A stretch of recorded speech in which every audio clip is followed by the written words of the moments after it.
शहबाज शरीफ मफरूर मुजरिम से मशवरा करे, सदर आरिफ अलवी अपने पार्टी सरबराह से क्यों नहीं? अहम तैनाती पर सदर मुमलिकत से राब्ते हैं, मशवरा भी होगा। चेयरमैन PTI का इंटरव्यू, कहा आर्मी चीफ की तैनाती मेरिट पर होनी चाहिए। लंदन में बैठा मुजरिम कैसे अहम तैनाती कर सकता है? 12 जमातों का फौज को कंट्रोल करने का ख्वाब कभी पूरा नहीं होगा।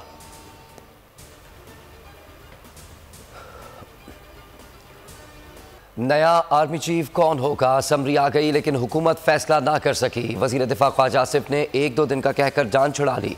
बोले उम्मीद है कल तक आर्मी चीफ की तैनाती फाइनल हो जाएगी। समरी में lieutenant general Asim Munir, lieutenant general Sahir Shamshad Mirza, lieutenant general Azhar Abbas, lieutenant general Noman Mahmood, lieutenant general Faiz Hamid और लेफ्टिनेंट जनरल मोहम्मद आमिर के नाम शामिल हैं।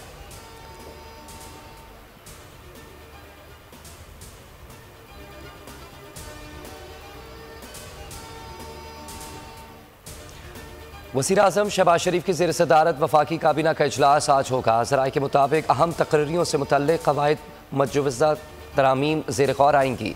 क्या आर्मी एक्ट से मुतल्लिक़ इमरान खान के ख़दशात दुरुस्त साबित होने जा रहे हैं?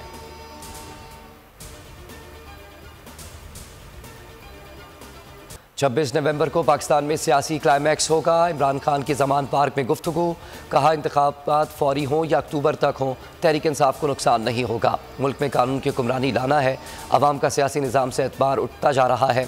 मज़ीद कहा कि किसी मुल्क से ज़ाती दुश्मनी नहीं, ताल्लुकात रियासत की बुनियाद पर होते हैं। साइफर को नेशनल सिक्योरिटी कमेटी ने तस्लीम किया, इब्हाम कैसे रह गया?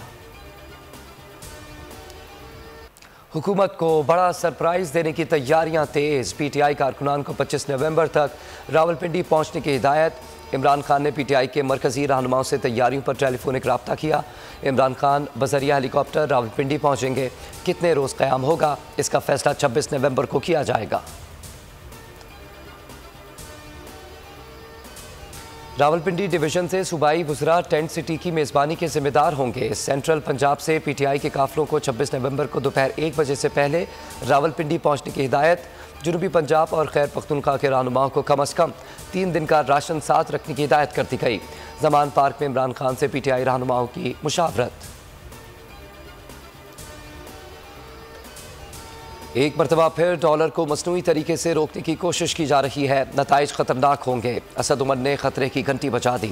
बोर्ड न्यूज़ से गुफ्तगू में कहा कि रुपया आहिस्ता आहिस्ता कमज़ोर हो रहा है, हालात काबू से बाहर हो रहे हैं। और आज़ादी सहाफ़त का लंबरदार बोल नहीं मानेगा हार। दबाव, पाबंदियाँ, एंकर पर्सन समी इब्राहिम और जमील फारूकी को चैनल से निकालने से बोल का इनकार। बोल बना सीनियर सहाफ़ी इमरान रियाज खान की पुकार। दबाव के बावजूद बोल हक और सदाकत की आवाज़ के लिए बरसर पैकार। बोल ने दिया शहीद अरशद शरीफ को प्लेटफॉर्म। हकीकी सहाफ़त के लिए बोल, आज़ादी इज़हार राय के लिए बोल, आवाम के लिए बोल। प्रेस रिलीज़ में बोल इंतज़ामिया का ना झुकने का आज़म। बोल चैनल को देखते हैं, बहुत अच्छा चैनल है, हक सच पे चलता है और बहुत अच्छी न्यूज़ वगैरह भी देता है। बोल न्यूज़ एक अच्छा प्लेटफॉर्म है और हम हमेशा उसने हक और सच की आवाज़ उठाई है। हम उसको देखते हैं, हम उसके व्यूवर हैं। बोल बहुत अच्छी चैनल है और अच्छी खबरें देता है। हम दुआ करते हैं अल्लाह ताला यूं ही चलता रहे और कामयाब करे।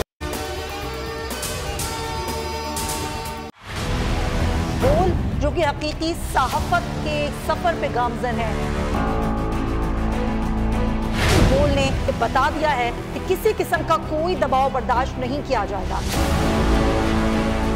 बोल वो वाहिद इदारा है जो अपने एम्प्लॉयज के लिए खड़ा होता है, हकीकी सहाफत के लिए, क्योंकि बोल है हक और सच के साथ। ये पाकिस्तान में पहली दफा हुआ है कि बोल न्यूज ने रिकॉर्ड बनाए हैं।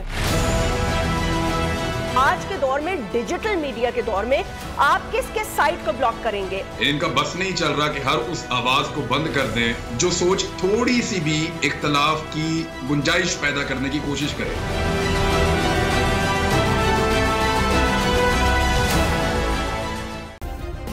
सब्सक्राइब करें और बेल दबाएं ताकि कोई खबर रह न जाए।